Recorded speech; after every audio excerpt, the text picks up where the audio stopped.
നമസ്കാരം. പ്രദോഷ വ്രതം, അതിൻ്റെ മാഹാത്മ്യവും അത് അനുഷ്ഠിക്കുന്ന വിധവുമാണ് നാം പറയുന്നത്. എല്ലാ മലയാള മാസവും 2 പ്രദോഷ വ്രതം ഉണ്ടാകാറുണ്ട്. കറുത്ത പക്ഷത്തിലെ പ്രദോഷവും വെളുത്ത പക്ഷത്തിലെ പ്രദോഷവും. രണ്ടും അനുഷ്ഠാനപരമായി പ്രാധാന്യമുണ്ട്. എങ്കിലും അധികവും കറുത്ത പക്ഷത്തിലെ പ്രദോഷമാണ് പലരും തീവ്ര വ്രതമായി എടുക്കാറുള്ളത്. ഒരു വാവിന് ശേഷം അടുത്ത വാവ് വരെ ഉള്ള കാലയളവിനെ 15 തിഥികളായി ഭാഗിച്ചിരിക്കുന്നു. വാവ് കഴിഞ്ഞു വരുന്ന 1-ാം ദിനം പ്രഥമ, 2-ാം ദിനം ദ്വിതീയ, 3-ാം ദിനം തൃതീയ, ഇങ്ങനെ വന്നിട്ട് 13-ാമത്തെ ദിനത്തിന് ത്രയോദശി എന്ന് പറയുന്നു. ഈ ത്രയോദശിയും സന്ധ്യയും കൂടെ വരുന്നിടത്താണ് നാം പ്രദോഷവ്രതം അനുഷ്ഠിക്കുന്നത്. ഭഗവാൻ ശ്രീപരമേശ്വരൻ്റെ ഏറ്റവും പ്രിയപ്പെട്ട വ്രതങ്ങളിലൊന്നാണ് പ്രദോഷ വ്രതം. ഈ പ്രദോഷ വ്രതം തലേ ദിവസം സന്ധ്യ മുതൽ പ്രദോഷ സന്ധ്യ വരെയാണ് അനുഷ്ഠിക്കേണ്ടത്.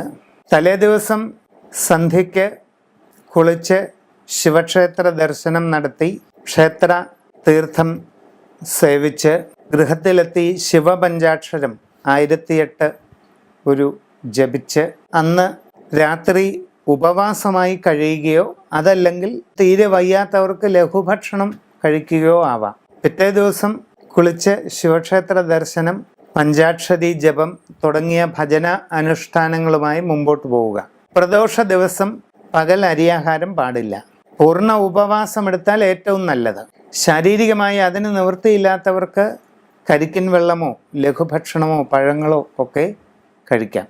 പ്രദോഷത്തിൻ്റെ അന്ന് സന്ധ്യയ്ക്ക് ശിവക്ഷേത്ര ദർശനം നടത്തി അഭിഷേക തീർത്ഥം, പ്രദോഷാഭിഷേക തീർത്ഥം സേവിക്കുന്നതോടുകൂടി വ്രതപൂർത്തി വരുന്നതാണ്. ഇങ്ങനെ എടുക്കുന്ന പ്രദോഷ വ്രതത്തിന് നമ്മളുടെ മുജ്ജന്മ പാപങ്ങളെ മുഴുവൻ നശിപ്പിക്കുവാൻ കഴിവുണ്ടെന്നാണ് സങ്കല്പം. ഈ ജീവിതത്തിൽ നമുക്കുണ്ടാകുന്ന കഷ്ടപ്പാടുകളും ക്ലേശങ്ങളും പൂർവജന്മ കർമ്മഫലമാണെന്ന് ജ്യോതിഷം പറയുന്നു. ജന്മാന്തരകൃതം പാപം ആധിരൂപേണ ജായത്തെ എന്നാണ്. അപ്പോൾ ആ മുജ്ജന്മ ദോഷങ്ങളെ ശമിപ്പിക്കുന്നതിന് വേണ്ടി ഈ പ്രദോഷവ്രതം അനുഷ്ഠിക്കുന്നതായാൽ പൂർണ്ണ ഫലം അതിൽ നിന്നുണ്ടാകുകയും തുടർന്നുള്ള ജീവിതത്തിൽ സ്വസ്ഥതയും സന്തോഷവും ലഭിക്കുമെന്നുമാണ് വിശ്വാസം. ഈ പ്രദോഷം ശനിയാഴ്ച ദിവസം വന്നു ചേർന്നാൽ അതിന് ശനിപ്രദോഷമെന്ന് പറയും. വളരെ കഠിനമാണ് ശനിപ്രദോഷവ്രതം. എന്താണ്? തലേ ദിവസം, അതായത് വെള്ളിയാഴ്ച ദിവസം സന്ധ്യാസമയത്ത് ശിവക്ഷേത്ര ദർശനത്തോടുകൂടി ഉപവാസം ആരംഭിച്ചാൽ ശനിയാഴ്ച പകൽ മുഴുവൻ ഉപവസിച്ച് ശനിയാഴ്ച സന്ധ്യയ്ക്ക് ദീപാരാധനയും പ്രദോഷാഭിഷേകവും കഴിയുന്നത് വരെ ഉപവസിക്കണം. ഉമിനീര് പോലും താഴോട്ടിറക്കാൻ പാടില്ല എന്നാണ് ശനിപ്രദോഷത്തിൻ്റെ വിധി. അപ്പോൾ അത്ര കഠിനമാണ് ആ ശനിപ്രദോഷ വ്രതം.